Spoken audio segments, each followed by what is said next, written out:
My goodness. Ako hindi ko alam ang iisipin ko dito. Kalokohan na to eh. Senator Bato de la Rosa already answered in the interview with Karen Davila that it is not. Oh, perhaps if Senator Rosa is hearing me right now, he could be able to oppose what I said today. But when I was watching the interview of Karen Davila to Senator De La Rosa, sabi niya hindi niya susundin ang order ng Pangulo to kill. Ibig sabihin, naniniwala siya that it is not the constitutional right of the president to kill. Si former President Rodrigo Duterte at former PNP Chief Bato de la Rosa, lumalabas talaga ilang beses pa yung kanilang mga pangalan. So all the more na dapat ay tanggapin nila yung imbitasyon at dumalo sila bilang paggalang dun sa proceedings ng komite na ito. Yun na lang muna. Po na katulad nung kay Tatay Bailon, meron din po kaming na dokumento na ang gunshot wound, ang cause of death, pero ang nasa death certificate po ay heart attack. Yun po, meron po kaming ganun natanggap, pero sinisikap po namin imbitahan yung pamilya, pero syempre hindi po handang magsalita. Pero may mga na yun po, particular sa isang lugar, meron din po kami. Ano po yung dokumento nyo? Yung death certificate po. Nakalagay heart attack naman. Ang ano po kasi ng pamilya, para makakuha kaagad sila ng death certificate at makahingi ng tulong. Kaya yung pong nangyayari, pumapayag po sila sa ganun. Pumapayag yung pamilya, pero yun ang ginawa nung punarya. Ibig sabihin,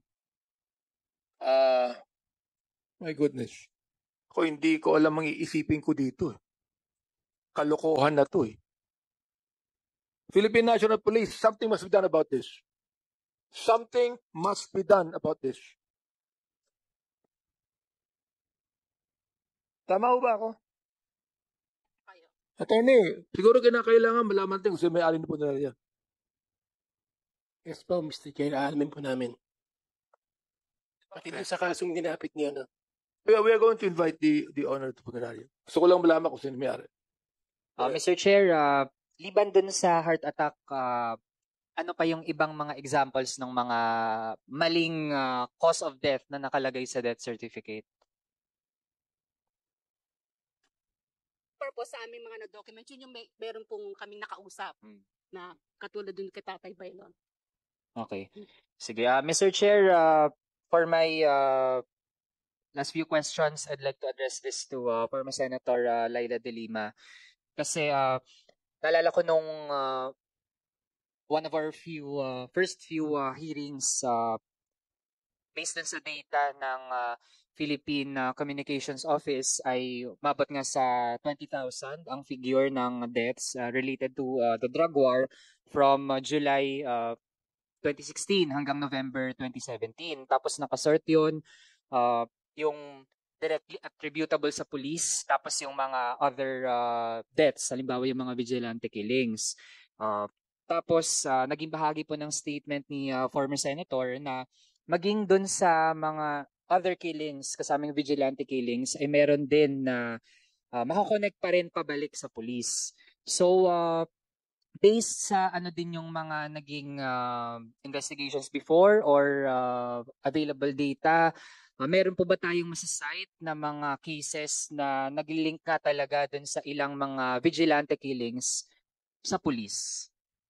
In so far as the Senate investigation, as I mentioned, and I think many of you know that I could only serve for a few months as Senate chairperson dahil nga pinalitan na po ako as a Senate Committee on Human Rights, on Justice and Human Rights chairperson by, I think it was September. I initiated the investigation in August 2016 after my privilege speech in July. Pero noong by September, pagkatapos ko pong pinisend si Edgar Matabato, hindi na po ako yung chair. Now, I'm not sure, or I think I can say that these are not part of the records of the Senate because after po akong napalitan, ang alam ko, yung mga mga available CHR witnesses nga po, there were about 12 or 13 of them. Dalawa po sa kanila ay naipresent ko na nung ako pa yung chairperson. Pero nung iba na po yung chairperson, hindi na po pinatawag. Although they were available and they had affidavits. And then, ang pinatawag na lang ay yung mga napangalanan dun sa Hino section ng Davao Police na wala naman talagang umamin noon. Nung si Las Cañas, nung una, hindi rin umamin. It was only subsequently na binaliktad niya yung storya niya. No, so it's not found in the Senate investigation, but the basis of that kind of a statement na yung mga yung mga vigilante killings could also be at least, well, not all of them. I just don't know what is the extent, whether it's significant enough or konti lang or what. This can be associated and linked also to police. My basis are various articles, various literature by various media here and abroad. May ilan-ilan ho mga articles about that. Na meron din silang mga nai-interview na mga insiders or well, most of them would not reveal their identity. But I got it from these articles, which to me were credible narrations or stories. Okay. Mr. Chair, tungkol naman sa Davao Drug War, dahil nga ito ang tinturing na model na inadopt sa buong bansa. Ang scope po ba nito ay within Davao City lamang o meron ding ibang mga lugar sa Davao region na naging bahagi din ng saklaw ng ganong tipo ng approach dun sa drug problem? There was some mention about that it's not only focused on Davao City. But nung sa inquiry po namin, nag-focus po kami sa Davao City because that's the more or less the validated information that we got from our own sources, including yung mga kinausap namin mga hitmen na would not also reveal their identities officially. Yung mga clandestine meetings namin sa kanila in various places in Davao. There was some, so kahit na may mention din, it's not just concentrated in Davao, although karamihan, of course, Davao, hindi yan naging scope ng DDS inquiry ng CHR because nakafocus kami sa Davao City. And based on those investigations, Mr. Chair,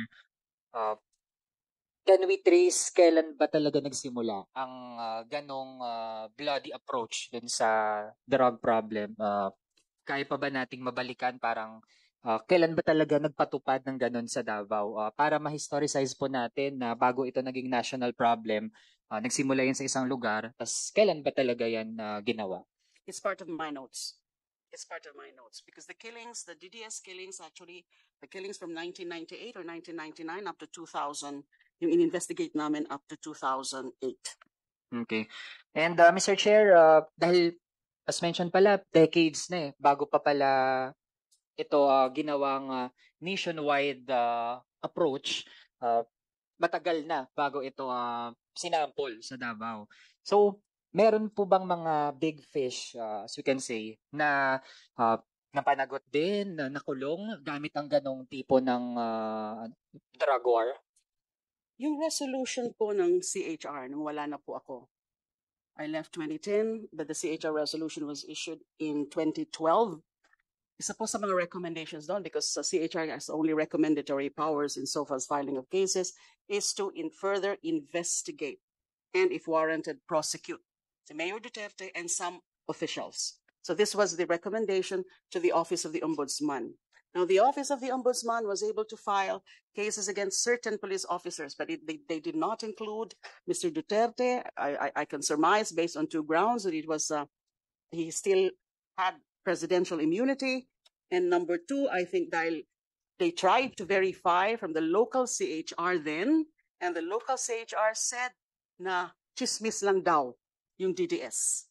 But they did not go further than that, than validating from that CHR local official. So hindi namin alam if they tried also to ask and validate other possible sources of the information, lalo na yung mga ako yung shinare ko pong notes with the CHR, nandun po yung mga pangalan. Okay, thank you, Mr. Chair. So before I end, Mr. Chair, kapansin-pansin pala talaga na nung sinimula, nung 2016, itong war on drugs, yung double barrel tukhang, hindi pala siya bagong concept at may mga nagpatupad na pala nito matagal na sa isang lugar at dinala sa buong bansa yung ganong terror actually para lang yung mga tao ay madalas sa takot para hindi maging involved man lang, no, gahibla doon sa illegal na droga. So Mr. Chair, nakita natin na hindi talaga dapat actually takasan nung ilan sa mga in-invite natin supposedly na mga resource persons. Halimbawa nga si former President Rodrigo Duterte at former PNP Chief Bato de la Rosa. Ano, lumalabas talaga ilang beses pa yung kanilang mga pangalan. So all the more na dapat ay tanggapin nila yung imbitasyon at dumalo sila. Senator Bato de la Rosa already answered in the interview with Karen Davila that it is not. Oh, perhaps if Senator Rosa is hearing me right now, he could be able to oppose what I said today.